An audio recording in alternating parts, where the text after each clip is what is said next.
Este canal presenta ciencia y comedia un tanto particular. Puede contener sonidos e imágenes fuertes, así como también dibujos muy malos, y por su contenido todos lo deberían ver.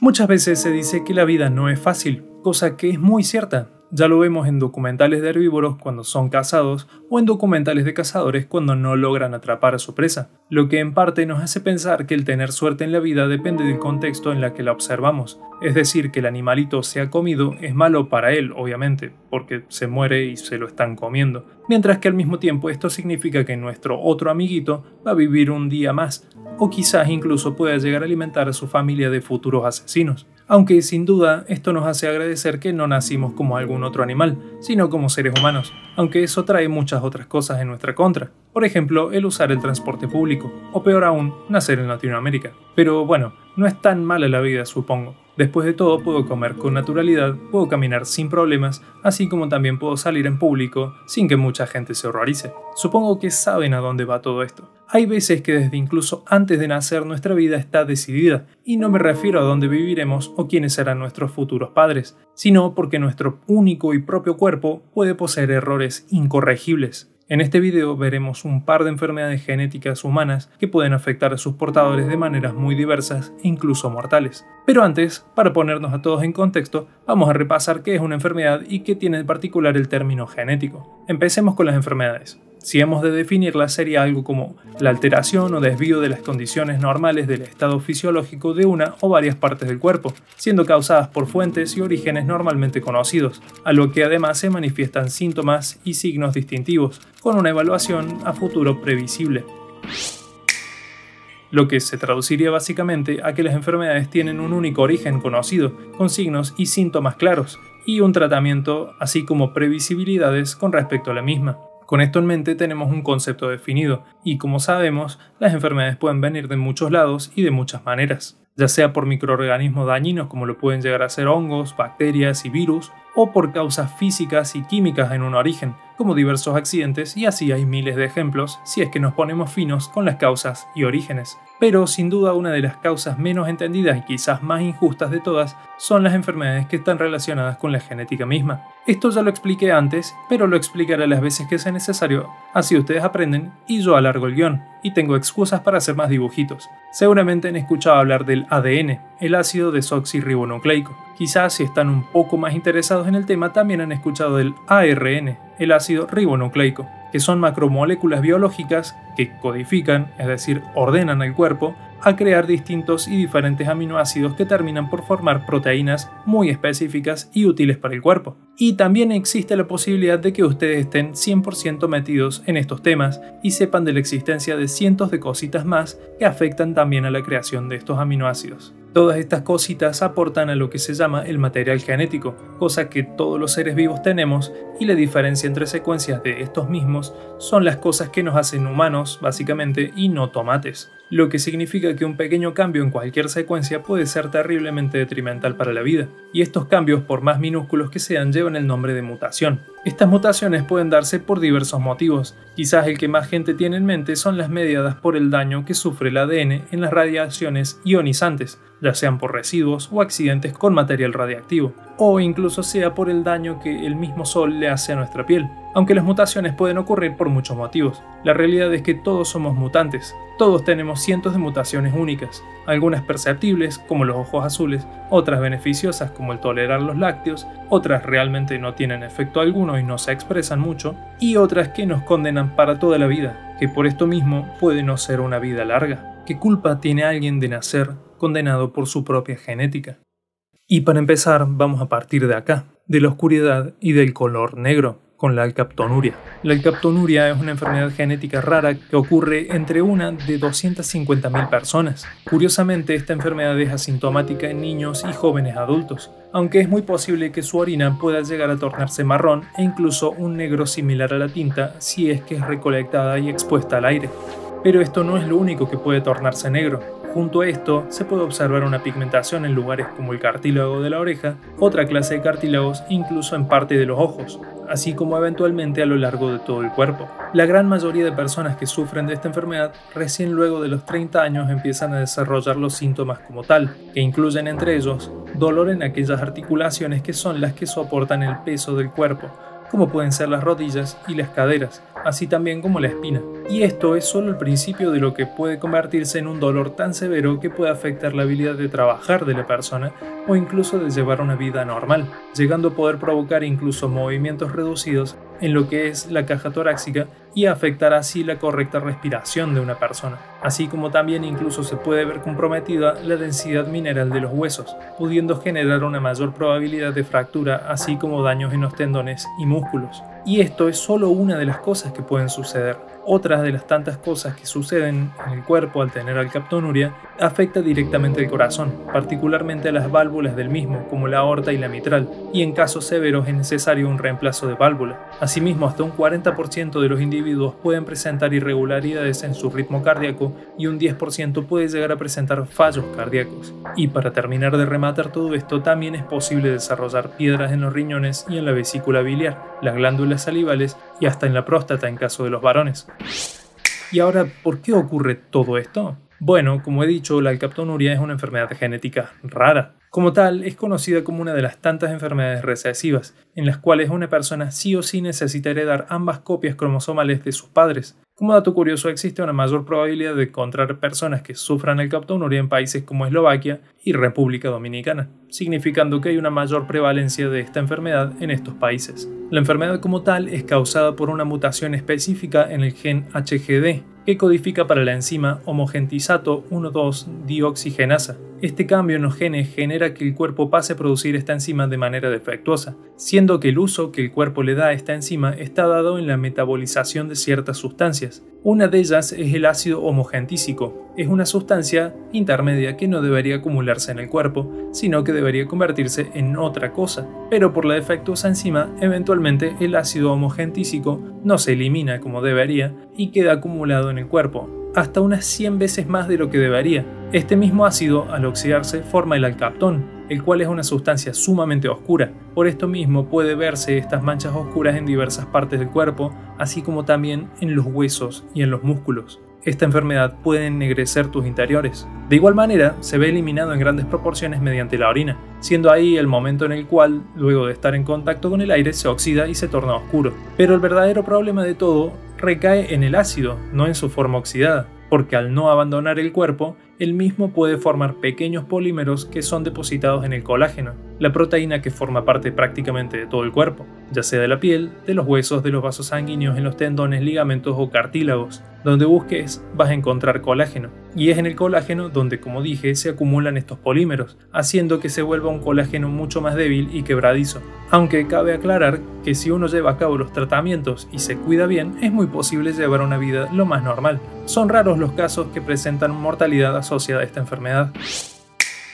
Ya de por sí, generar parches de color oscuro alrededor del cuerpo, la orina o incluso ojos ha de ser una experiencia medio extraña. No me quiero imaginar qué tal si es que nuestro cuerpo llegase a generar algunas estructuras similares a la madera. Y ese es el caso de la epidermodisplasia verruciforme, la cual es una condición de la piel caracterizada por distintas lesiones que degeneran en verrugas, siendo que suelen ser observadas como fragmentos duros de geometrías curiosas a la vista, pudiendo incluso llegar a ser interpretadas como la formación de un dúo entre persona y un árbol. Obviamente la enfermedad no tiene nada que ver con los árboles, sino que las características de estas verrugas, en los casos más severos, pueden llegar a dar esta ilusión, como fue el caso de la persona más famosa que sufrió esta enfermedad, Dede Koswara, espero se pronuncia así, un carpintero de Indonesia que fue apodado el hombre árbol. Sin duda, todos aquellos que hemos visto Discovery Channel en su momento conocemos de su caso o al menos recordamos el infame nombre que le dieron de hombre árbol. La realidad es que estas verrugas son generadas por una susceptibilidad anormal sumamente elevada hacia la infección del virus del papiloma humano. Estas verrugas suelen ser descritas como escamosas y planas, además de tender a crecer en número y en placas, generalmente en las manos, los pies, la cara, el cuello y dándose particularmente a los inicios de la adultez o de la niñez. Asimismo, estas condiciones significan un peligro más allá del tipo de verrugas que se forman y del estigma que pueda llegar a surgir de ellas. Los daños que se dan son laceraciones y posibles dificultades para comer, para movilizarse e incluso caminar. pero sin duda lo peor de esta patología es la elevada probabilidad de desarrollar cánceres de piel, encontrando que las personas que poseen epidermodisplasia verruciforme y además poseen el virus del papiloma humano tipo 5 o tipo 8 son las personas que tienen la mayor probabilidad de sufrir cáncer de piel, aunque también son pocos los casos que se terminan desarrollando de manera tan excesiva como para resultar en el síndrome del hombre árbol. La mayoría de los casos son mucho más llevaderos. Los tratamientos normales para esta enfermedad involucran la cirugía y a veces los reemplazos de piel con parches epidérmicos, así como algunas otras medicaciones. Esto es más que nada para que las personas que sufren de esta enfermedad puedan vivir relativamente mejor, aunque hasta el momento no hay una cura o tratamiento que provea un real alivio para esta dolencia, significando que las personas han de vivir para siempre con estas verrugas recurrentes.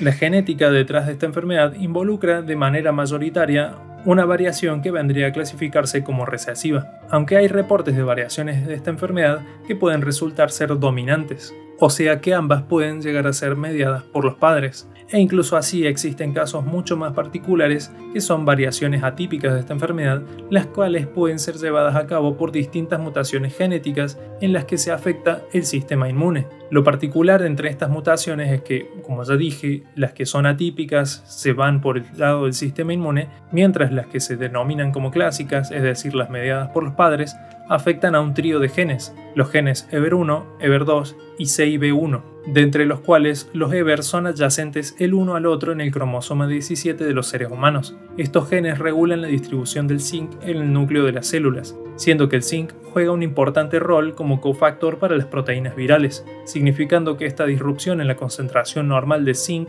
es la que crea la susceptibilidad para la infección del virus del papiloma humano. Se sabe poco de la real prevalencia de esta enfermedad, pero se estima que alrededor de 500 personas poseen este virus, lo cual, si lo ponemos en perspectiva con el número de habitantes que somos, que es 8.000 millones de personas alrededor del mundo, vamos a encontrar que recién 1 de cada 16 millones de personas son portadoras de este virus. Y este número, 500, que es la cantidad aproximada de personas que han sido diagnosticadas con el síndrome de Arboleda-Tamm, o también llamado síndrome CAT6A. Este es un sumamente extraño desorden genético, el cual está caracterizado porque es multisistémico en tanto a sus síntomas. ¿Qué significa esto? Que tiene una batería de síntomas relacionados a múltiples aspectos, siendo que no necesariamente todos se cumplen en cada individuo. Pero, para dar una idea de los síntomas, se abarcan desde el desarrollo intelectual truncado hasta el desarrollo físico truncado, así como problemas en aspectos gástricos e intestinales, también cardíacos, oculares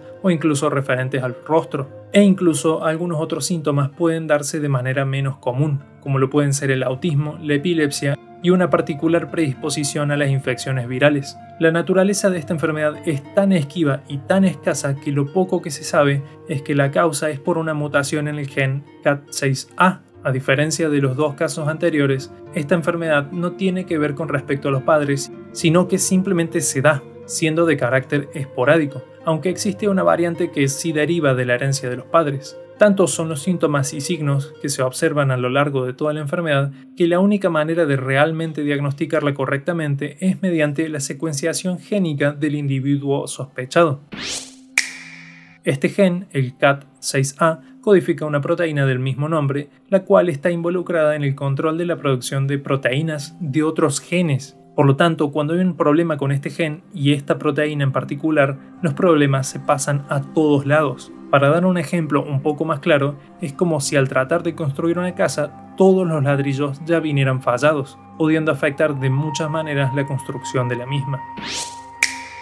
Como he dicho, son apenas 350 personas diagnosticadas en todo el mundo, y si bien poco se sabe de la misma, sí existen individuos diagnosticados corroborados por estudios genéticos que poseen incluso hasta 50 años, significando que en caso de no ser muy severa, se puede llegar a vivir una vida prolongada, aunque no libre de dificultades. 350 personas es muy poco, no me quiero imaginar cuánta gente tendrá la enfermedad más rara del mundo, pero esa queda relegada a las escenas post-créditos. Así que bueno, si les va gustando el video apreciaría que dejen un like, comenten, se suscriban y si quieren activen la campanita, porque tengo mucho contenido similar en el canal, particularmente de animales. Pero bueno, toda clase de ciencia es bienvenida y va a ser tratada en algún momento. Así que espero que los esté entreteniendo, pero hay una gran diferencia entre querer entretener y ser el entretenimiento porque es lo único que te queda. Y ese es el caso de Joseph Merrick, también conocido como el hombre elefante, uno de los pocos portadores del síndrome de Proteus, quien se vio orillado a actuar como un fenómeno de circo debido a su condición.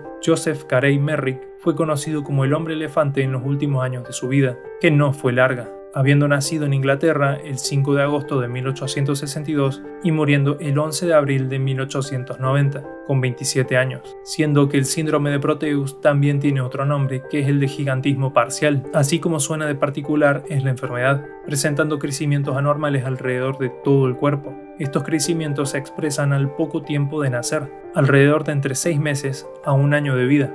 El mismo causa el crecimiento excesivo de piel, huesos, músculos y contenidos grasos, así como tejido circulatorio, siendo una condición progresiva, significando que a medida que el sujeto avanza en edad, mayor van a ser las deformaciones que se van a ir dando. Estas deformaciones, como ven en las distintas fotos, llegan a ser sumamente detrimentales, pudiendo llegar a costar la habilidad de caminar, comunicarse e incluso respirar a las distintas personas que la sufren. Generalmente, esta enfermedad no está asociada de ninguna manera a impedimentos de tipo del desarrollo intelectual, significando que a pesar de lo que mucha gente creía en el pasado, estas personas poseen un cerebro completa y totalmente funcional, la mayoría de las veces, si es que acaso el gigantismo parcial no afecta el cerebro. Y esto puede ser sin duda lo peor de la enfermedad para algunas personas, debido a las miradas y el acoso que pueden llegar a sufrir. Es por esto mismo que Joseph, el llamado hombre elefante, recibe el nombre de artista, no por alguna obra que haya pintado o alguna canción que haya creado, sino porque era utilizado en los circos como una atracción,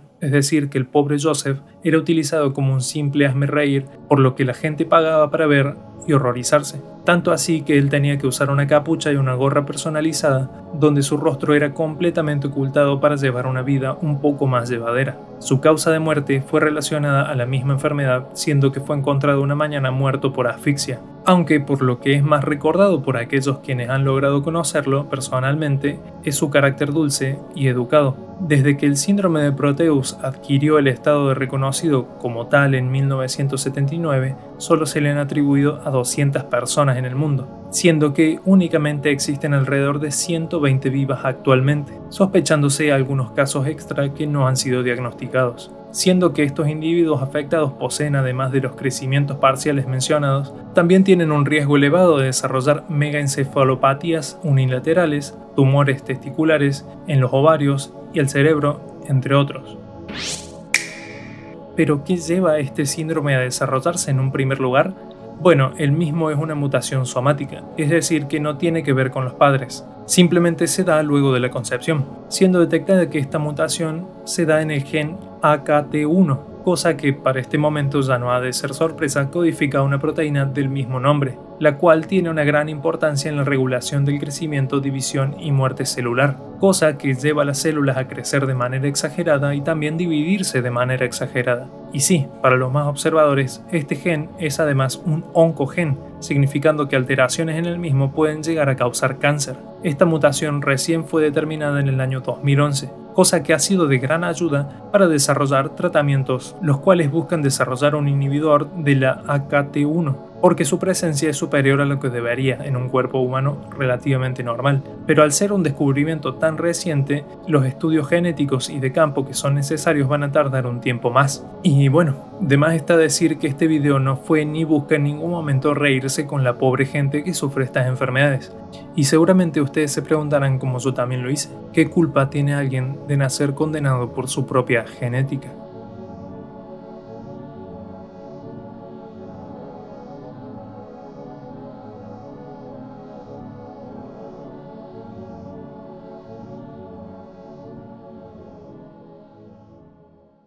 Bueno, dije que iba a hablar sobre la enfermedad más rara del mundo, la cual es la condición de Fields, o la enfermedad de Fields, la cual es una enfermedad neuromuscular que afecta únicamente a 2 personas, las gemelas idénticas Catherine y Kirsty Fields. Al ser una enfermedad con solo 2 personas, es imposible determinar muchas cosas de la misma, pero se aprecia que es progresiva en su naturaleza, es decir, que se va poniendo peor con el tiempo. Pero a todo esto, ¿peor en qué sentido? Básicamente en la deterioración de sus músculos. Con el tiempo, esto a su vez va afectando a los nervios de las gemelas, causando espasmos y temblores involuntarios en sus manos así como sus piernas, tanto así que ellas deben utilizar sillas de ruedas para su movilidad, y además no tienen la posibilidad de poder hablar sin la asistencia de aparatos electrónicos. Obviamente no hay cura conocida o tratamiento, aunque esta enfermedad no parece afectar de ninguna manera el cerebro de las gemelas, e incluso queda abierta la posibilidad de que sea una enfermedad congénita, es decir, una enfermedad originada por una mutación. O sea que no se sabe si es genética o no, teorizándose que en caso de que lo sea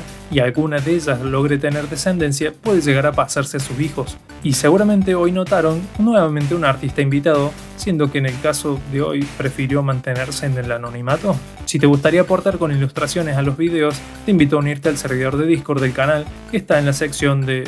¿cómo se llama esto? Más información, ahí, donde hay muchos más artistas. Bueno, era eso, chao.